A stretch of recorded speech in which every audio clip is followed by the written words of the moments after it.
Excellencies, ladies and gentlemen, it's my privilege to speak to you today as a Goodwill ambassador for UN Women. Women's participation and equal power is fundamental to progress for everyone. I'm sure you are aware of the evidence which shows conclusively that equality between women and men make us all safer, happier, more prosperous, and more successful. And yet, the reality in which we find ourselves is that at the current rate of progress, it may take another 300 years to achieve gender equality. I hope we all agree this is 3 centuries too long. It is going to take more than hope to get us to a better future. Our current position is far from good. Progress for women and girls is in dramatic reverse in many countries. Rights and freedoms that women and girls had experienced as normal, to work, to learn, to make choices about their bodies, have been abruptly taken away. Some of those losses have been legislated or imposed by governing authorities against courageous resistance. Others have been brought to light and sharpened by unprecedented global crises, such as the COVID-19 pandemic. The pandemic had a devastating impact on us all, but it hit women especially hard. There was a frightening intensification of domestic violence against women. Another threat to women's safety was the seismic loss of economic opportunities. Millions of women left the workforce in 2020. They lost their jobs at faster rates than men and have stayed out of the job market longer. And now, as fuel and food prices rise globally, amidst the climate emergency and sustained military conflicts, women's incomes, as well as their contributions to businesses' success and the recovery of markets, matter even more than ever. Ironically, the pandemic also showed us just how much our future progress depends on the skills and leadership of women. Women sustained our healthcare systems and invented life-saving vaccines. As leaders of countries, they gave us some of the most effective responses to the pandemic. And yet, we show time and time again that we do not equally value women's participation, contribution, and leadership. This year, in 169 countries and areas, that's most of the world, women's labor force participation is expected to stay below pre-pandemic levels. What can we attribute this to?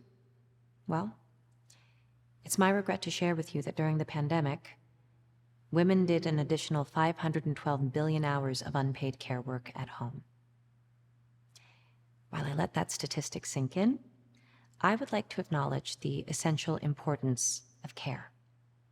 Care is fundamental to the basic functioning of our economies and societies, and I'm not meaning to suggest otherwise. In fact, the reality is, everyone will need care at some point in their life. However, we must also recognize the reality that the current way care is provided and valued is unfair and unsustainable.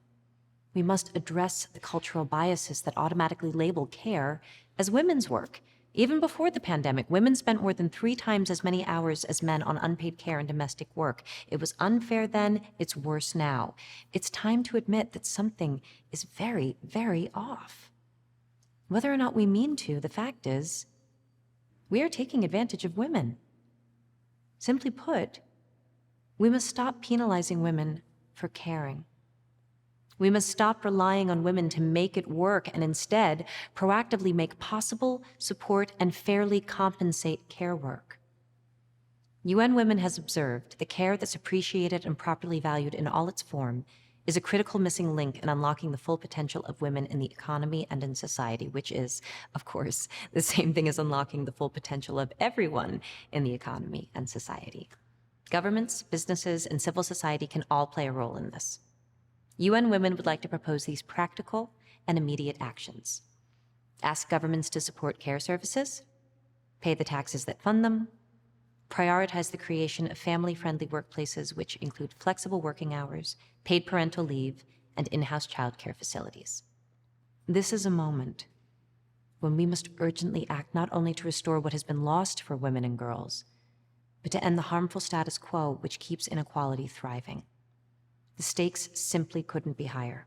The world, not just women, needs innovative solutions more than ever. Optimizing inclusivity is our best chance at success. This esteemed group, which I am honored to address today, find themselves tasked with making decisions that shape lives. I urge you, put women at the heart of economic growth and recovery. Be the architects of a better future by doing what no one else has effectively done before. Prioritize women for the good of all. Thank you.